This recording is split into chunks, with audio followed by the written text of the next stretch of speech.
दोस्तों आज हम बात करेंगे भारत के रियल एस्टेट मार्केट की, खासकर गुरुग्राम जैसे हॉटस्पॉट की, जहां हकीकत आधी अधूरी बताई जाती है लेकिन हाइप पूरा जोरों पर है। रियल एस्टेट अब घरों में रहने की चीज कम और पैसा कमाने का जरिया ज्यादा बन गया है, लेकिन इस चकाचौंध में कुछ सवाल दब जाते हैं।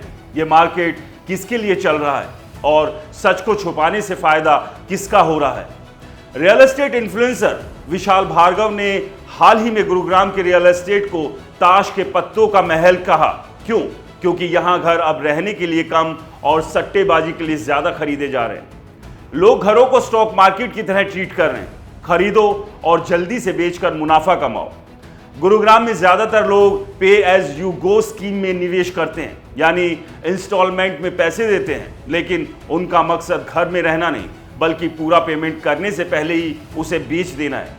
ये सट्टेबाजी फोमो यानी मौका छूट न जाए के डर पर चल रही है, लेकिन अगर मार्केट में सिर्फ सट्टेबाज ही सट्टेबाजों को बेच रहे हो तो ये एक तरह का पासिंग द पार्सल गेम बन जाता है और हर गेम की तरह जब म्यूजिक रुकेगा कोई तो खाली हाथ रह जाएगा।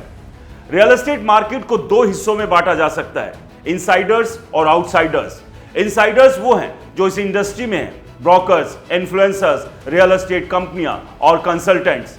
ये वो लोग हैं जो हर वक्त यही कहते हैं कि रियल एस्टेट के दाम हमेशा बढ़ेंगे और आज ही खरीदने का सही वक्त है। आउटसाइडर्स वो हैं जो घर खरीदना चाहते हैं, यानी आम लोग जो या तो अपने लिए घर चाहते हैं या इन्वेस्टमेंट के लिए। इनसाइडर्स का मकसद है मार्केट में तेजी की हवा बनाए रखना। जैसे एक मुंबई के ब्रोकर ने कहा था, तेजी की हवा बनी रहनी चाहिए, और ये तेजी 2020 से अब तक चल रही है, जैसे 2004 से 2012 तक चली थी। लेकिन सवाल यह है कि इस तेजी की बात बार बार क्यों सुनाई देती है और नेगेटिव खबरें क्यों आती हैं? भारत के रियल एस्टेट मार्केट में ट्रांसपेरेंसी की भारी कमी है। स्टॉक मार्केट में आपको हर तरह की राय मिलती है, तेजी की भी, मंदी की भी, लेकिन रियल एस्टेट में सिर्फ एक तरफा बुलिश आवाजें सुनाई देती हैं। क्यों? क्योंकि इस मार्केट में डेटा का अभाव है। जो थोड़ा बहुत डेटा है वो या तो इनसाइडर्स के पास है या फिर उसे सही तरीके से पब्लिश नहीं किया जाता। क्या डेटा चाहिए हमें एक बैलेंस तस्वीर के लिए? होम रजिस्ट्रेशन, टॉप 10 शहरों में हर महीने कितने घर रजिस्टर हो रहे हैं, ये डेटा स्टेट और म्युनिसिपल लेवल पर तो है, लेकिन इसे रेगुलर और सेंट्रलाइज तरीके से पब्लिश नहीं किया जाता। नए प्रोजेक्ट्स, रियल एस्टेट कंपनियां हर महीने कितने नए घर बनाने का वादा कर रही है, रियल एस्टेट रेगुलेटरी अथॉरिटी यानी रेरा से ये डेटा मिल सकता है। रेंटल इंडेक्स, किराए में कितनी बढ़ोतरी हो रही है, ये समझने के लिए एक रेंटल इंडेक्स जरूरी है। अनसोल्ड और लॉक्ड घर, कितने घर बिक रहे हैं, कितने घर लॉक पड़े हैं, इनकम टैक्स डेटा से कुछ हद तक ये तस्वीर बन सकती है।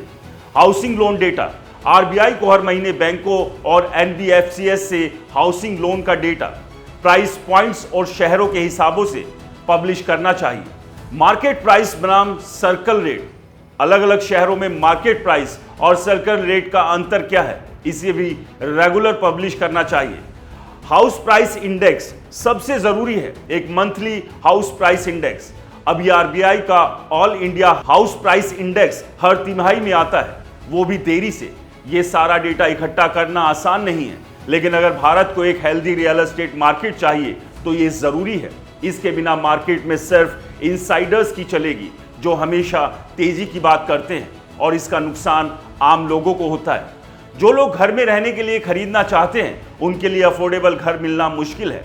बिल्डर्स को अफोर्डेबल घर बनाने में कोई इंटरेस्ट नहीं। क्यों? क्योंकि मुनाफा प्रीमियम और सुपर प्रीमियम प्रोजेक्ट्स में है। जो लोग लोन लेकर घर खरीदते हैं उनकी जिंदगी ईएमआई में उलझ जाती है।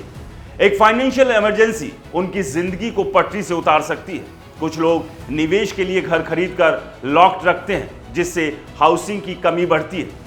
भारत का रियल एस्टेट मार्केट हाइप पर चल रहा है, लेकिन हकीकत आधी अधूरी है। बिना ट्रांसपेरेंट डेटा के ये मार्केट कुछ चुनिंदा लोगों के लिए फायदेमंद रहेगा।